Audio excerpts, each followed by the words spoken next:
Nanolotra drafitra entina narenana ny toe-karem-pirenena eo ihany koa ny rafim-pitantanana sy ny fondrim-pahalemana eto Madagasikara ny vondro politika GTL na ny gasikara tanindrazana lova sarobidy plan Marshal Gasy io no iantson'izy ireo izany drafitra izany PMG izay zany no entin'izy ireo hanarenana ny zava-misy eto amin'ny firenena sosikevitra ny azy ireo.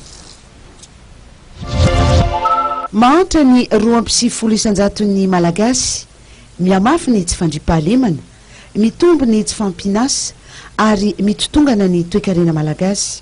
Manoloana ireo tokony mifanaraka amin'ny mahatany mahatra any Madagasikara ny rafim-pitantanana misy eto amin'ny firenena.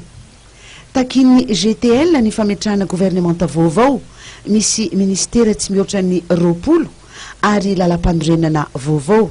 Ny firenena fatatsika rehetra fa lasaka katerena mahantra anisan'ny firenena 5 mahantra indrindra eto amin'izao tontolo zao ny firenena malagasy. Noho izany tsy afaka hitazapotsiny izay ambaolom-pirenenay fa maintsy maneho hevitra. Ny hevitra zany dia misy io vahaolana arosonay ho an'Andriamatoa filoham-pirenena Rajona Amam-Pianina. Ny antony izy no voafidim-bahoaka eo amin'le sosikevitra le hoe gouvernemanta vaovao tsy tokony oatra ny 20 fisitsiana koa zay zavatra zay ary indrindra mba olona mandala fahamarinana ary mandala ny fahamarinana ary olona vanina fa raha tsy ny fahamarinana no apetraka amin'ny fitantanana ty firenena ty tsy misy fanarenana nofinofy izany fanarenana izany.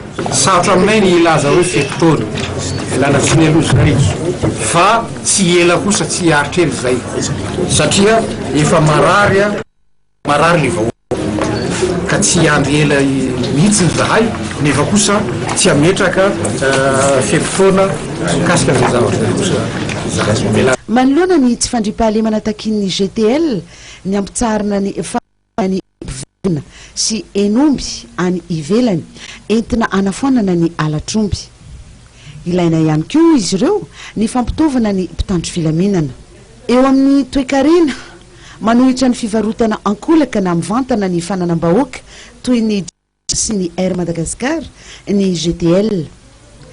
Ny famarotana ny andramena no giazan'ny fanjakana, ny famelomana ny solitany malagasy na Solima ary ny fametrahana ny comptoir de l'or sy ny banque métal no paikady GTL tina ampidiram-bola aingana ho fanarenana ny toe-karena. Ahafana mampirisika ny fananganana orinasa sy famoronana asa sosikevitry ny GTL ny ananganana ny banque malagasy ho fampandrosoana. Ny vondrona GTL dia idina ifotony ampahafantatra ny plan Marshal Gasy na ny PMG.